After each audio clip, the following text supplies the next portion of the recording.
Discerning Hearts provides content dedicated to those on the spiritual journey. To continue production of these videos, prayers, and more, go to discerninghearts.com and click the donate link found there or inside the free Discerning Hearts app to make your donation. Thanks, and God bless. DiscerningHearts.com presents The Final Journey, Insights from a Catholic Deacon and Neurosurgeon with Dr. Stephen Doran. Dr. Doran is a board-certified neurosurgeon with over 25 years of experience and is also an ordained permanent deacon and serves as the bioethicist for the Archdiocese of Omaha. He is the author of To Die Well, a Catholic neurosurgeon's guide to the end of life, the book on which this series is based. His writings in bioethics, neurosurgery, and gene therapy for brain disorders have been widely published in national media outlets, academic journals, and neurosurgery textbooks. He is also the co-founder of Seeking Truth Catholic Bible Study. The Final Journey, Insights from a Catholic Deacon and Neurosurgeon with Dr. Stephen Doran. I'm your host, Kris McGregor. Dr. Doran, thank you so much for joining me. Well, thank you, Kris. I'm just so excited to be here. I am so grateful for you to bring forward to all of us To Die Well, a Catholic neurosurgeon's guide to the end of life. It's an area that for many of us, we just don't want to go there yet. It's not something we want to think about right now. And yet it is one of those things that maybe should be present in our minds and in our hearts, because ultimately it's a destination we're all traveling to, isn't it? Yeah, it's the inevitable end of everyone's life is their death. I mean, it seems self-evident, but so often people just don't think about it, and rarely do they truly contemplate it. So, but yet it's like the old cliche, death and taxes, right? I mean, those are the two things that are inevitable in life. And yeah, I just think we ought to be willing to really pray, especially think, both, because there's both of those things are necessary as we prepare, but surprisingly few people do, and that's certainly been my experience professionally. I think we need to let the listeners know too that you're not only just a doctor, but you're also a deacon, husband, father, so many vocational roles that you have to essentially, I don't want to say perform, but live out. Maybe live out is a better way every day, don't you? Yeah, and then keeping life in balance requires a lot of things, especially God's grace and a loving, supportive wife to try to keep things all held. Not always succeeding, but always willing to lean into the mercy of God and the mercy of my wife and family when things get a little bit out of whack. And To Die Well, in the introduction, you begin to tell us your story. A beautiful book, because the way that it's set up, there are so many stories. You really can't approach this subject, can you, without entering into the real experience? Because if you just stay in the clinical books or the basic dogmatic teachings, it remains really in the head and not in our hearts, doesn't it? Yeah, I would agree. I mean, that's one of my hopes with this book, is to be able to use story to draw people into concrete realities of what's going on. I've certainly read dozens of medical ethics books, many papers and things like that, and they're all very, very helpful, but not terribly accessible and tend to be kind of dry. And to your point, it becomes still something that's at a distance, and that so even the attempts to write about this have not necessarily drawn people more into the mystery of dying. And I'm not trying to paint with too broad of a brush. There's some wonderful books that are out there, but that was my hope, is that these stories would draw people into this reality on a more personal basis. You do share about your own life, your own experience, and I'm curious, what led you to neurosurgery? Oh gosh, Kris, I tell people that sometimes you make the right decision for the wrong reasons. I was in medical school, and I thought I was going to be an internal medicine doctor. I was going to be a thinking man. That there's this tension between surgeons and medical doctors, and the medical doctors would always accuse the surgeons of being Philistines. These guys who want to go and cut. And so there was this kind of cliche thing, and I was drawn to kind of the more cerebral medicine type of thing. But then I had an amazing experience doing general surgery, which is, things like, gallbladders, appendix, things like that. But there still was something, didn't quite pique my interest enough, but I really thought I ended up liking surgery more than I thought it would. And then just happened to do a rotation in neurosurgery for 2 weeks, and had just a wonderful experience. And so there's this urgency to decide things in your third year of medical school. Like, if you don't know what you want to do, you got to figure it out. And so had 2 weeks of a good experience, and okay, talk with Sharon. This sounds pretty good. Let's give it a try. So again, not terribly good discernment, and thanks be to God, God watched over this, because it wasn't a great process of discernment. And so, I think it was the right decision, but not for the right reasons necessarily.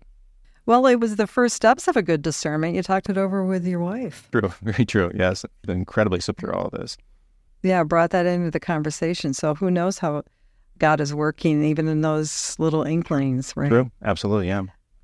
I might surprise some of our listeners. When I was in college, I was a surgical tech. Oh, really?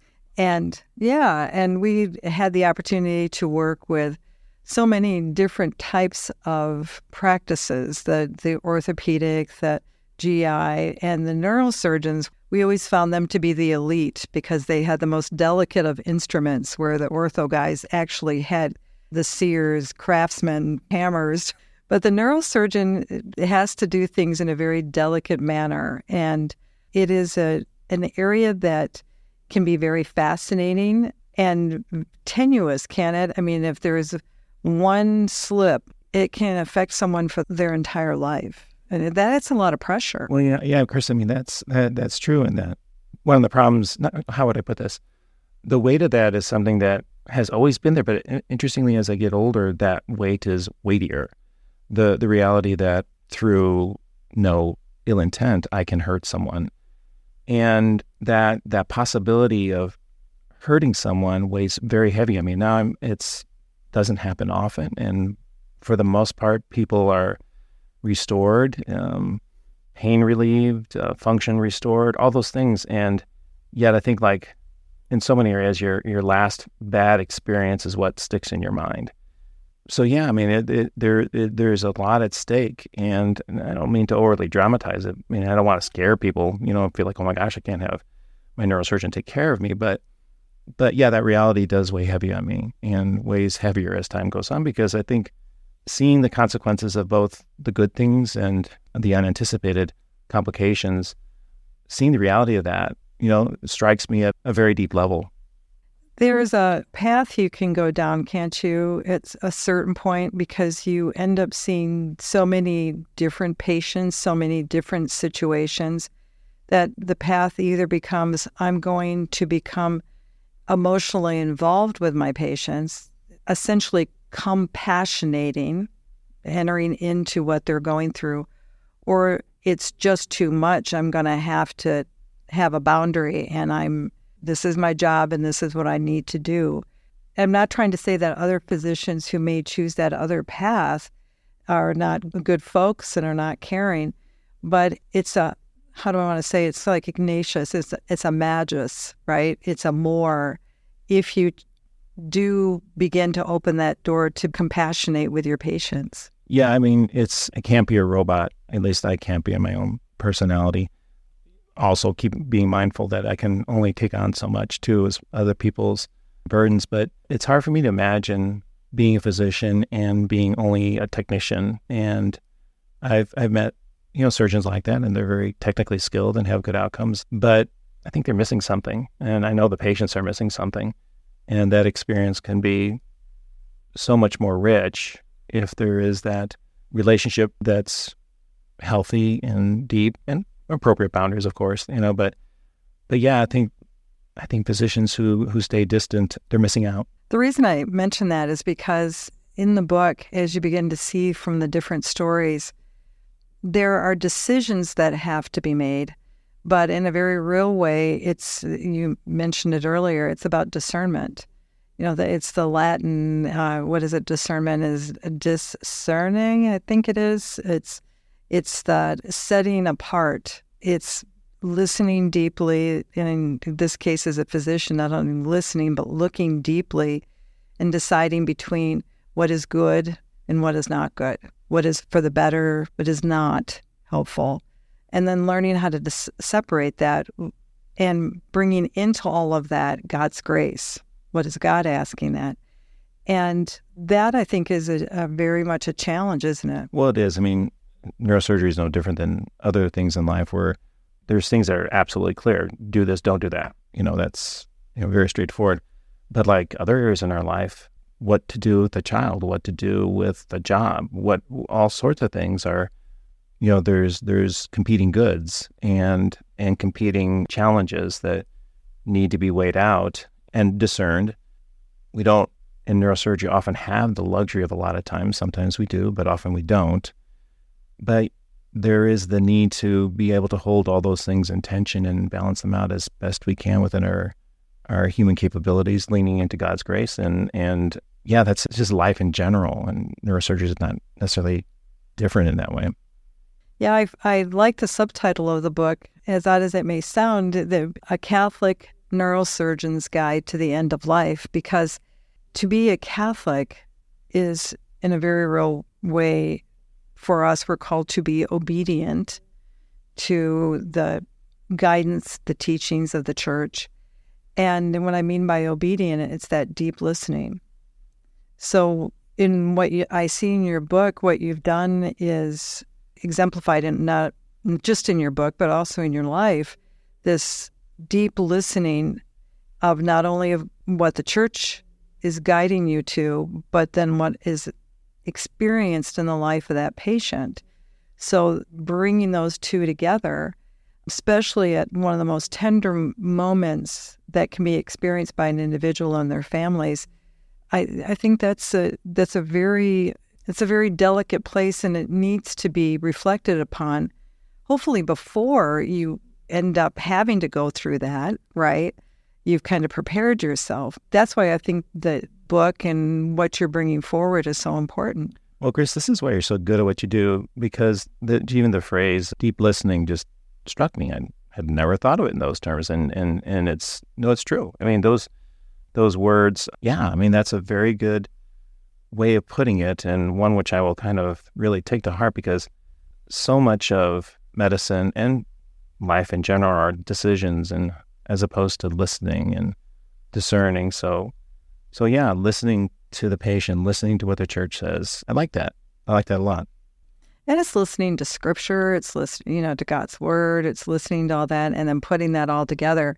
Did you even think you were doing that in the beginning when you first started out as a neurosurgeon? Lord have mercy. I wish I would have, and just because it's so overwhelming, you just keep your head down, get through the day, being bombarded left and right with new situations, new challenges, learning. I would love to say that I was this deep contemplative person, my training.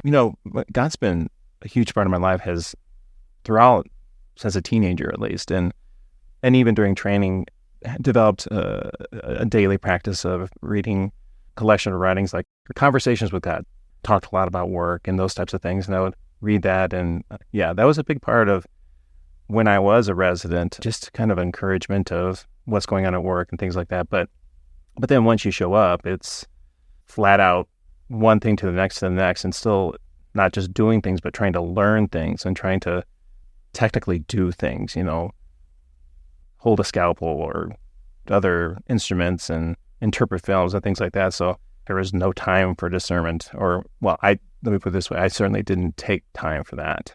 And the thing is, I think as we get older, we find if you're practicing it, hopefully on a daily basis, even just for a few minutes, it becomes something that's a part of your day that in your case, and maybe in our daily lives, it doesn't necessarily have to take weeks or even days. You're so connected with God at a certain point that it just becomes a part of your mode of operation. Absolutely. No matter what our vocation is, and hopefully something that with time and experience, I mean, these things are not necessarily innate. It's like prayer. I mean, you would think prayer should be just easy, right? And just pray. Well, yeah, you can do that, But there's also an art to prayer and a time of understanding prayer and growing in prayer. I hate to use the word skill, but there, in a sense, there is a deepening that comes with the more you do something, the more fruitful it is. And so whether it's prayer, whether it's discernment, I would hope, I discern better now than I did as a young man in my 20s. I hope I'm on a journey towards God and not stagnant or going the other direction. I just know that as my little role as a surgical tech all those years ago, as a girl in her early 20s, experiencing the tenderness, I keep going back to that word, the tenderness of the situations of people who are coming in to have surgeries, but particularly those who have such a tenuous situation in their lives, which usually required a neurosurgeon. So, for example, I would imagine in your role, you're right there on the edge. Not maybe some days with those who have chronic pain, or back pain or things like that you have to deal with. But then when it comes to those issues that center around brain trauma or illness or something like that, every week, I would imagine you've had to see and encounter those kind of situations. Yeah, I mean, that's what you do as a neurosurgeon and engage in situations that are life-changing for people. And they're confronted with a situation where their life will never be the same and their life may end. I mean, there's the different areas of medicine have their own challenges, but there's a few, neurosurgery being one of them, where that's just what you do. And the problem is you don't want to turn it into, well, I just do this.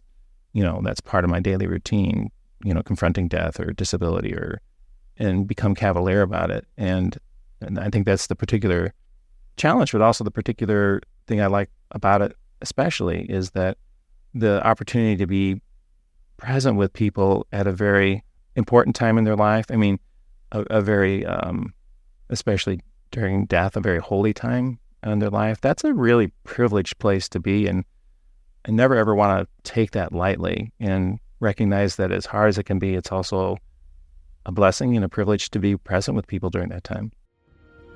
We'll return to the final journey with Dr. Stephen Doran in just a moment. Did you know that Discerning Hearts has a free app where you can find all your favorite Discerning Hearts programming? Father Timothy Gallagher, Dr. Anthony Lillis, Monsignor John Esseff, Deacon James Keating, Father Donald Haggerty, Mike Aquilina, Dr. Matthew Bunson, and so many more. They're all available on the free Discerning Hearts app. Over 3,000 spiritual formation programs and prayers, all available to you with no hidden fees or subscriptions. Discerning Hearts Catholic Podcast, dedicated to those on the spiritual journey. We now return to the final journey with Dr. Stephen Doran. You talk about in the book a very pivotal experience when you share about your father-in-law. Do you want to talk a little bit about that? Yeah, sure. So my wife Sharon grew up in this family that I just loved to be around. Just warm, affectionate, spent all my time around their kitchen table and just really, we dated for, quite a few years before we got married because we were very young, still in college, and really came to know her family in a very deep way. And I felt exceptionally loved by them and by my own family too, of course. And her father, Mike, was this, I don't want to use the word simple in the sense that sounds pejorative, but very straightforward, thoughtful, but especially prayerful, holy man. He wasn't, I guess I would say what he wasn't duplicitous. He wasn't divided. And so that's what I mean by simple. He wasn't divided. And just great sense of humor, but kind of a quiet guy and Polish man who embraced life in its fullness and so really grew to love him, love Sharon's family, all her family. And his life and his process of dying were profound. He was diagnosed with leukemia and initiated treatment and didn't work. So he went home to central Nebraska to their house. And he lived for about another month. And my wife's family is a big family with 7 kids and growing number of dozens of grandkids by now. And their house was just transformed into something unbelievable and still yet to be experienced again in my life, where it was truly a holy time. It was prayer. It was scripture reading. It was being together with Mike, who was my father-in-law, but also being together as a family.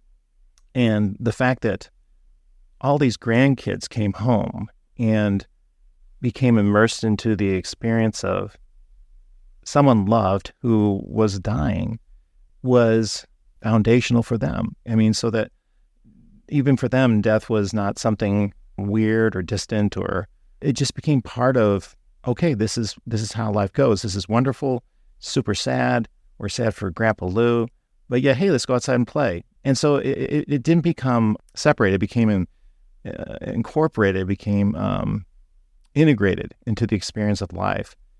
And his front door was a revolving door of people coming into, he would be embarrassed to say, but pay homage to him. You know, friends of their kids are coming, hadn't seen him in years, coming in and say, you changed my life. You said something to me, or, you know, just person after person. It was just like people making a pilgrimage to see this telephone repairman. And his death was holy. It was peaceful. He suffered immensely, but never complained about it. He embraced that in a truly inspirational way, you know, redemptive suffering, truly as it could be witnessed. And goodness, his funeral was so many people, priests, church was full, again, for this telephone repairman, because in the world's eyes, he was a good man, but in the eyes of those who look through the lens of faith, he was so much more than just a good man. And that really, really had a profound impact on me, really started to make me think more deeply about what death can look like, the process of dying could look like, and having that desire for myself, for my other family members. But that didn't start with his diagnosis of leukemia, you know. That started when he was a young man who gave his life to the Lord and lived a life of true desire to follow God's will to the best of his ability and the best of his way to discern it. And so that process began decades before his death. So that desire to die well, I mean, yeah, sure, it can happen on your deathbed, but by and large, that begins now. I mean, it begins now for me, begins now or hopefully began even more than now, but for you, Kris, for me, for anybody who happens to listen to this, the preparation for death has already begun. And I saw that in Mike, and didn't always appreciate it at the time, but seeing it through the eyes of his death was like, okay, this is how it ought to be. It's that grace of a holy death, isn't it? And then that experience, it was the way you were describing it, it sounded as though there was a very fluid space between that veil of now and heaven. Yeah, it wasn't scary, right? I mean, it was sad, don't get me wrong, but it wasn't scary that he could be approached, which meant death could be approached in a way that wasn't scary. I think that's the scary thing in the beauty of what was experienced by the family is that they were able to see death of their grandfather, death of a person, and they were able to have that experience that will stay with them. For so many of us, we may not have had the experience of seeing death. It's a scary thing, right? I mean, even to this day, our kids talk about, yeah, I remember we were playing restaurant outside while Grandpa Lou was inside. So there's this mixture of memories that are so good. The memory of Grandpa Lou dying mixed with the memory of playing with cousins, you know, so there's this association in their minds of a good thing, not, again, this split reality like, okay, death is scary, hidden over here, not going to look at it, and I'll enjoy my life over here, do what I want. It became integrated, it became incorporated, and to this day, they remember it with such fondness. Can you imagine that, being able to look back with fondness on someone's process of dying? What a gift that grandfather gave to his descendants. Oh, gosh, yes. And his wife, Marianne, there the whole time, and also just this bastion of faith. And, you know, they were peanut butter and jelly. They were there together through everything, thick and thin. My hope in the course of the conversations that we're going to have about your book, To Die Well, A Catholic Neurosurgeon's Guide to the End of Life, is that we can begin to pull back a curtain that is really thick and heavy and kind of give people a glimpse of the reality of it all. And in the circumstances that we may find ourselves one day, whether it's dealing with something in our own life, or maybe it's dealing with something with a parent or a spouse or even a child, and how we can address that. So having done that, it doesn't take away the shock of it, right? Or the concern and sometimes the anxiety, the severe anxiety surrounding it. But it lets you know that there is a light behind that veil that you can go towards. We'll continue this conversation in our next episode. You've been listening to The Final Journey, Insights from a Catholic Deacon and Neurosurgeon, with Dr. Stephen Doran. To hear and or to download this episode, along with many others, visit discerninghearts.com, or you can find it within the free Discerning Hearts app or wherever you download your favorite podcasts. This has been a production of Discerning Hearts. I'm your host, Kris McGregor. We hope that if this has been helpful for you, that you will first pray for our mission, which is to offer authentic and rock-solid spiritual formation freely to souls around the world. And if you feel it's worthy, please consider a charitable donation, which is fully tax-deductible, to help support our efforts. But most of all, we hope that you will tell a friend about discerninghearts.com and join us next time for The Final Journey, Insights from a Catholic Deacon and Neurosurgeon, with Dr. Stephen Doran.